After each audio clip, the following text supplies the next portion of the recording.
Hi everybody, Gary here, GK Aquatics. Today, I want to show you how to do maintenance on a sponge filter. It's really easy. It's actually one of my favorite filters. First thing I do is get a 5-gallon bucket lid. Makes it a lot easier.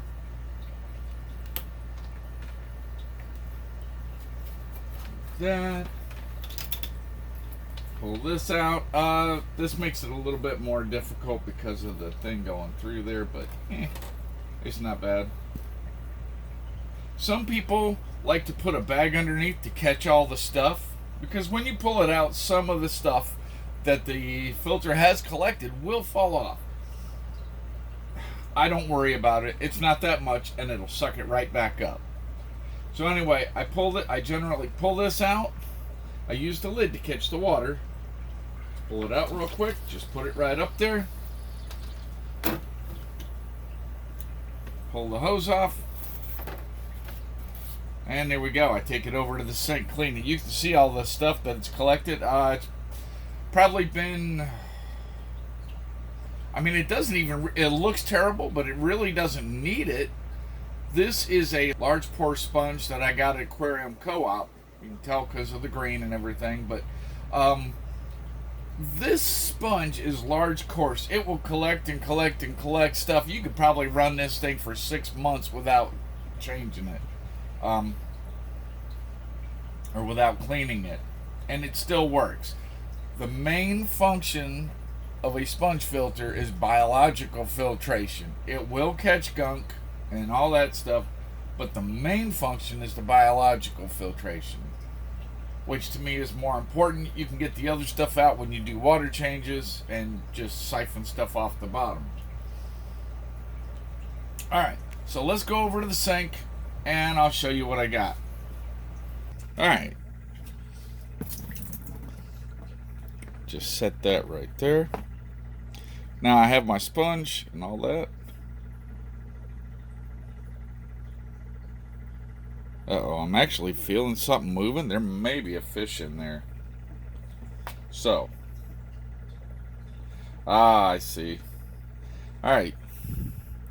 Look at that. See all that gunk? How terrible that looks. It's almost all plugged up.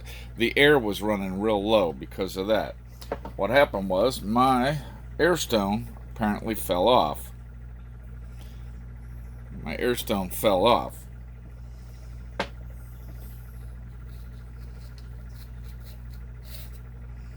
There's my sponge all gunked up, and this is pretty dirty too. Alright.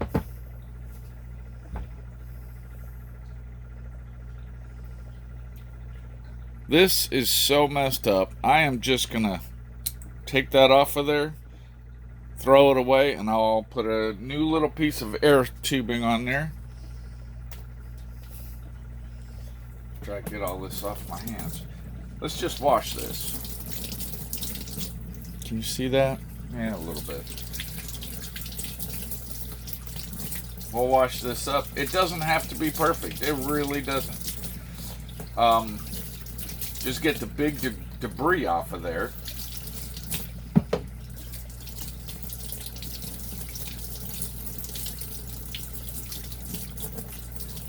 Because any of the surfaces that you can't get to, hey, it's leaving the biological filtration on there. Sponges are so easy. You just take it, squeeze it.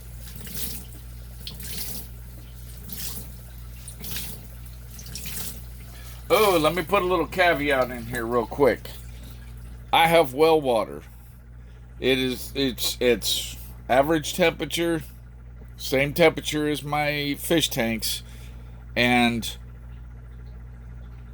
because of that, there's no chlorine in it.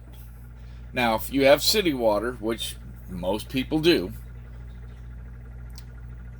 when you do your water changes, get a 5-gallon bucket. They're like $4 at Lowe's or Walmart or whatever, and drain a couple gallons of water into that bucket. That's dechlorinated water. You're doing a water change anyway. You're just going to dump it out, and just take this, hold it under the water, and give it some squeezes.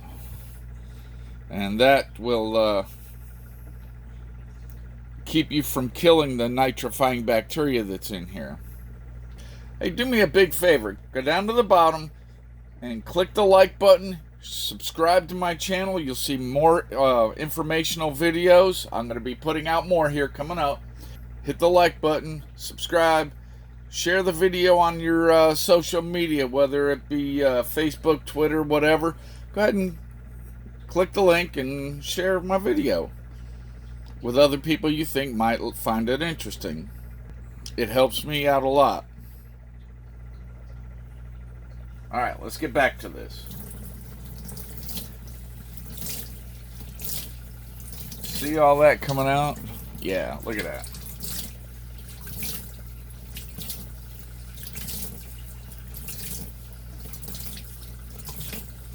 Now, if I was using a bucket, I would just hold this under the water and squeeze it. It doesn't have to be perfect. It does not. In fact, you pretty much don't want it perfect. But that's a lot better than it was. And you just put that back on there. I'm actually going to get a different air stone. I don't like this one. Alright, let me see what I got here. Alright, the Aquarium Co-op Never Clog Air Stone. Great air stone. It's adjustable. If you have it loose, you get bigger bubbles. You turn it down, you get smaller bubbles. I like just medium size so it doesn't come apart. If you don't tighten it up enough, this is just loose and you'll get real big bubbles, but eventually this will vibrate off. So I just tighten it down to where it's snug. That's where I like it. Get you a little piece of air tubing. Shorter the better, actually. Just put that thing on there. Put the other end on here. Actually, that's a little too long, but it'll be okay.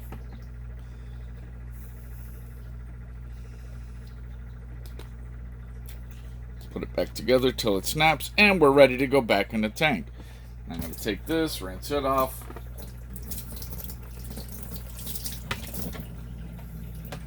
I use this as a drip tray so I don't get it all over my floor. There we go. Now let's go back and put it in. Alright. Get that up out of the water. Now it's real simple.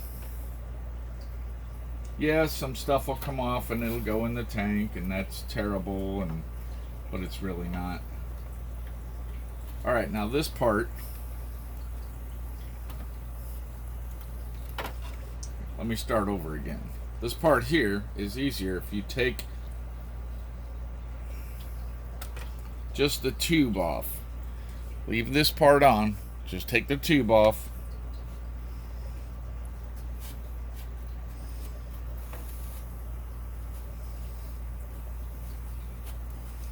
What? That is a terrible view. Alright, then you just take your air hose, slide it over there. It's still running, I didn't turn it off. And you plug your air hose onto the top of that. Then put that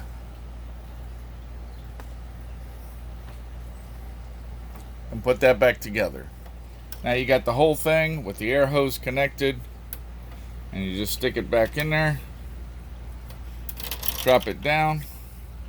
I can see there, wow, that airflow has improved immensely.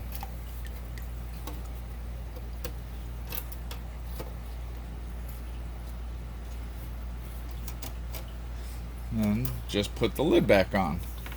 That's it. That's what I do. Okay, so there we go. That's how I clean my sponge filters. Because I was explaining it, it took a little longer, but normally it doesn't even take that long. It's really, really easy. I got good airflow there. Everything's going great. If you have any questions that you'd like to ask me about any of this, go ahead and put the comments down there. The comments section down below. Go ahead and fill that out. I'd love to hear from you. Water's a little dirty. I just did a water change and then the filter changed, so that's why that is. But it'll suck all that stuff back up. Alright, hit the like button, share, subscribe, and we'll see you next week.